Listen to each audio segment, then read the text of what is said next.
ഞങ്ങൾക്ക് ഇന്നൊരു ഫംഗ്ഷൻ ഉണ്ട് കേട്ടോ, ഋതുമതി ചടങ്ങാണ്. അപ്പോൾ ഞങ്ങൾ അവിടെ വന്നേക്കണേണ്. ഇതാണ് ഞങ്ങളുടെ ഉണ്ണിമോള്. അപ്പോൾ ഉണ്ണിമോളാണ് ഋതുമതി ആയേക്കണത്. 7 ദിവസം കഴിഞ്ഞതിന് ശേഷം കുട്ടിയെ കുളിപ്പിക്കാൻ കൊണ്ടുപോകുന്ന ചടങ്ങാണ് ഈ കാണുന്നത്. അപ്പോൾ കുളിച്ച് കഴിയുമ്പോഴത്തേക്കും കുട്ടിയുടെ ആങ്ങളെ കുടചൂടി കൊണ്ടുവരണം വീട്ടിലോട്ട്. അങ്ങനെ വലതുകാല് വെച്ച് വീടിൻ്റെ അകത്തോട്ട് കയറിയ ശേഷം ഉണ്ണിമോൾക്ക് ഒരുങ്ങാനുള്ള ഡ്രസ്സ് ഉണ്ണിമോളുടെ അച്ഛനാണ് കൊടുക്കുന്നത്. എന്നിട്ട് ഒരുങ്ങി കഴിഞ്ഞതിന് ശേഷം അവിടെ കൊണ്ടുവന്ന് ഇരുത്തും. പിന്നെ മധുര പലഹാരങ്ങളും പിന്നെ നമുക്ക് കൊടുക്കാനുള്ള ഗിഫ്റ്റുകൾ കാര്യങ്ങളെല്ലാം കൊടുക്കുക. അപ്പോൾ അങ്ങനെ ഉണ്ണിമോൾക്ക് അച്ഛനും അമ്മയും കൂടി ആദ്യം തന്നെ കൊടുത്ത്, പിന്നെ ആങ്ങളെ ഒന്ന് കൊടുത്തു, പിന്നെ ഓരോരുത്തരും അവരുടെ ബന്ധുക്കളെല്ലാവരും അമ്മായി അമ്മ അങ്ങനെ എല്ലാവരും വന്ന് കൊടുക്കാനുള്ള ഗിഫ്റ്റുകളും കാര്യങ്ങളെല്ലാം ഉണ്ണിമോക്ക് കൊടുത്തു. അങ്ങനെ ഞങ്ങൾ വാങ്ങിയ ഗിഫ്റ്റും ഉണ്ണിമോക്ക് കൊടുത്തു കേട്ടോ. അപ്പോൾ നിങ്ങളുടെ അവിടെയും ഇതേപോലെയുള്ള ചടങ്ങുകളാണെന്നുണ്ടെങ്കിൽ ഒന്ന് കമൻറ്റ് ചെയ്യണം കേട്ടോ.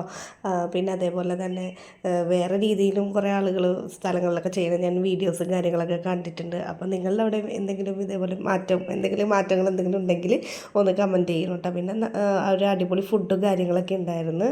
അതിനുശേഷം ഞങ്ങൾ കഴിച്ചിട്ട് വീട്ടിലോട്ട് തിരിച്ചു പോകുന്നു. കാരണം മിച്ചായിക്ക് ഇത് കഴിഞ്ഞിട്ട് വേണം കോച്ചിങ്ങിന് പോകാൻ വേണ്ടിയിട്ട്. അതുകൊണ്ട് ഞങ്ങൾ വേഗം കഴിച്ചിട്ട് വീട്ടിലോട്ട് വന്നു.